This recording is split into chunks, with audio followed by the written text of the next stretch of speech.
Hello Internet, welcome back to Tromsø Twilight, the channel where I, Vincent, talk to you, the Abyss, about books, movies, music I enjoy, find interesting, or a combination of the two.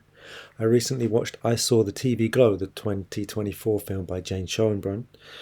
I'm pretty late to the party. I remember there was a lot of hype around the film at the time. I didn't really know anything about it still when I watched it, but I thought I'd come and talk about it now because I know that Jane Schoenbrun's new film, Teenage Sex and Death at Camp Miasma, is coming out in the not too distant future, so I thought it might be a good time for me to talk about this movie, which I've just seen. With new movies, I tend to try to avoid spoilers, but since this film is a couple of years old, I'm just going to talk about the whole film.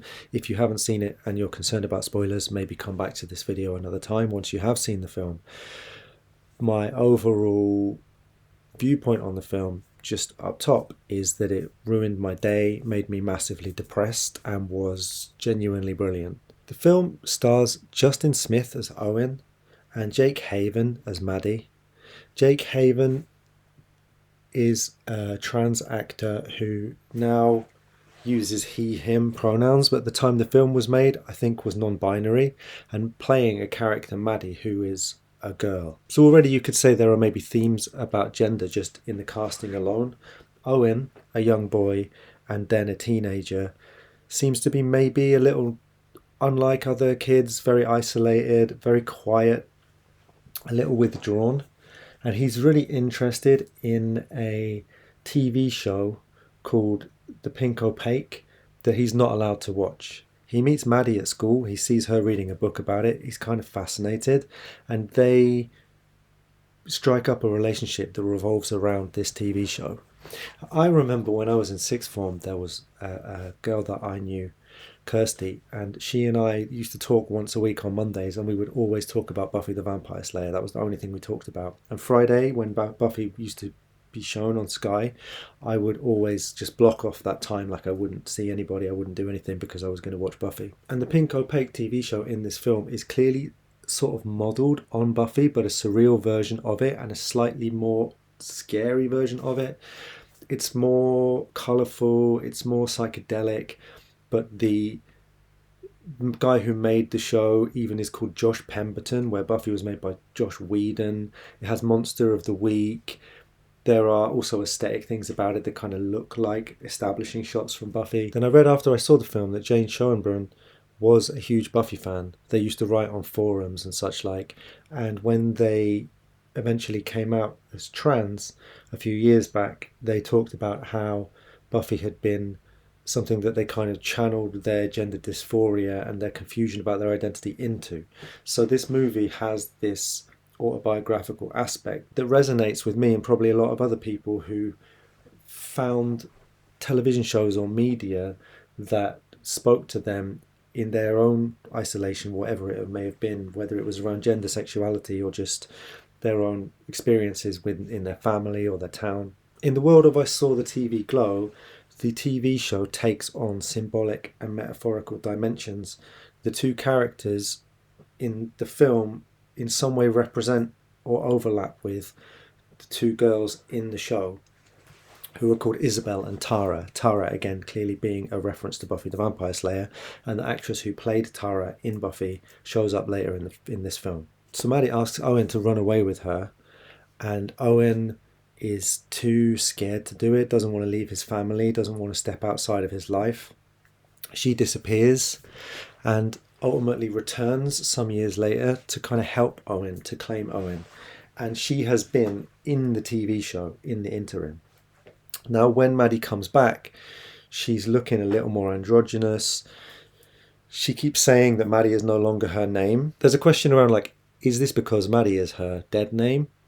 And actually she is now they, for example, like Jane Schoenbrun maybe has become non-binary or come out as non-binary, or is this because in fact she is Tara from the TV show, because this is the story that she tells, that the big bad monster in the TV show, Mr. Melancholy, has trapped them in this banal, suburban, oppressive reality, and that they need to bury themselves underground to escape. And this is a sort of transformation ceremony that they need to go through together in order to realize their true identities to release themselves. But Owen can't manage it, and at the end of the film, he is stuck in an amusement arcade. This, I think, is brilliant symbolism, because an amusement arcade is, on the one hand, a very magical place, but on the other hand, you can see all of the artifice. You just take one step back and you can see that you're basically, you know, in a kind of warehouse room with a load of cheap machines and grabbers and flashing lights, and there's no magic there at all. So that's my take on the content of the film, and I think from the little I read, that's basically the kind of canon reading of the film. That's how most people understand it. But what's really amazing about the film is the form. You know, David Lynch in the 80s and 90s was making movies that appeared to be set in the 50s and 60s. You know, you got like Wild at Heart and Blue Velvet, and he's presenting this nostalgic but surreal, warped, somewhat disturbing vision of Americana. And Jane Schoenbrun is definitely doing the same thing, and like almost an identical maneuver, but about the 90s and the early 2000s. And this film is clearly very indebted to Lynch in terms of its style, its use of dream and music. Like there is a sequence with two bands, Sloppy Jane, where Phoebe Bridgers, who used to be in that band, is kind of guesting, and also King Woman, who I didn't know but I've now discovered are amazing. So I've been listening to King Woman since I saw the film.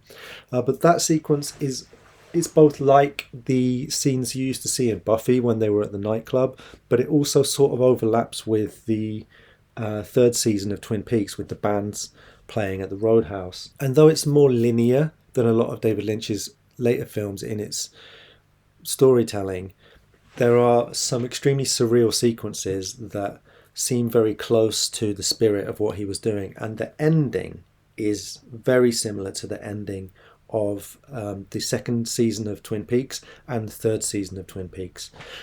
It also reminded me actually of the ending of The Time Bandits by Terry Gilliam. So there's this lineage of sort of dark surrealist filmmaking in the way this film ends, but it also makes the film a sort of cautionary tale, and it's about not being able to live your authentic life or to free yourself from the expectations of the community around you, and how this can become a kind of living death. You know, by the end, Owen's lips are chapped, he can hardly breathe, he's constantly anxious because he cannot free himself. And something very beautiful and more tender is that there's a moment in the film where they're walking up a road and it says there's still time on the road, as if the film is telling the audience, you know, this does not have to be your story. But back to the aesthetics of the film, it is influenced by David Lynch in form, as if it's like in this Lynchian tradition, but it does not look like a Lynch film. You know, it's more neon, there's play with lights, there's this pink text on the screen. There's, as I say, the kind of weird, surreal 90s television that reminded me also of this show, Are You Afraid of the Dark? This kind of horror show for kids that was on Nickelodeon. But then, you know, the animated colours in the sky. It's just visually quite unique. And I remember everybody was talking around the same time about the film Love Lies Bleeding and how that was sort of surreal and visual. But I really didn't like Love Lies Bleeding. I felt like it was very mannered. This, to me, seems much more like somebody's personal vision. And I think the way basically every scene in this film looks is just great. So yeah, I don't actually have any reservations to share about this film. It broke my heart. It was deeply sad. It was very beautiful. It also kind of talked to the teenager in me. It made me question whether I've been honest enough with myself about, you know, my own identity or the things that I really want or the way that I want to live in my life. I think it will do that for anybody. And I'm really looking forward to Teenage Sex and Death at Camp Miasma. If it's anything close to how kind of creative and brave this movie was, then I think it's just going to be great. Did you see the movie? What did you think about it? Have you seen Jane Schoenbrun's other films? If you have, let me know what you thought. I haven't seen them yet.